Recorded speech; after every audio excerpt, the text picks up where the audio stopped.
আমার অত্যন্ত প্রিয় লোক জিয়াউল হক মিল্টন, সাধারণ সম্পাদক সোনাতলা উপজেলা বিএনপি, এবং এই সোনাতলা ছেড়েকান্দির সোনাতলার সকল স্তরের বিএনপি সহ সকল অঙ্গদলের নেতৃবৃন্দ, সবাইকে আমার সালাম, আসসালামু আলাইকুম।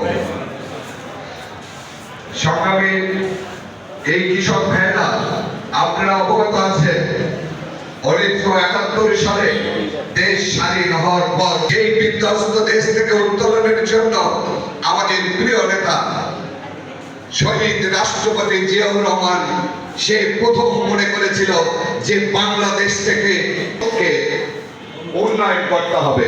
সেই ধারাবাহিকতায় সে বাংলাদেশে ইঞ্জিন এনেছে, চায়না ধান এনেছে।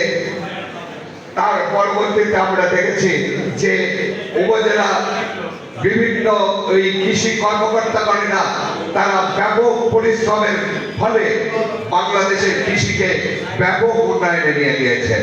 সেই জন্য আমি কৃষি সেক্টরকে বারবারই ধন্যবাদ জানাই যে আজকে তারা যদি কৃষি নিয়ে এইভাবে কাজ না করত, তাহলে আমরা হয়তো বা আগে ওই গমের পান্তা খাইতাম, না খাই থাকতাম, কলার মুচি খায় থাকতাম। আমরা কিন্তু এখন কলার মুচি খায় থাকি না।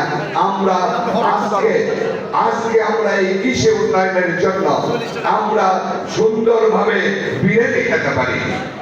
সংগ্রামী কৃষক ভাইরা, সেই ধারাবাহিকতায় শহীদ রাষ্ট্রপতি জিয়াউর রহমানের অবিকল ফটো ছিলেন আমাদের প্রিয়, আমাদের পরবর্তীতে তার কর্ণধার হিসেবে এসেছে শহীদ রাষ্ট্র জিয়াউর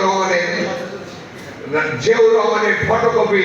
আমরা আমাদের প্রিয় নেতা তারেক রহমান সেও মনে করেছে যে আমরা কৃষিকে নির্ভরশীল যদি আমরা না করতে পারি, কৃষির যদি উন্নয়ন না করতে পারি, আমরা বাংলাদেশে কিছুই করতে পারবো না। সেই ধারাবাহিকতা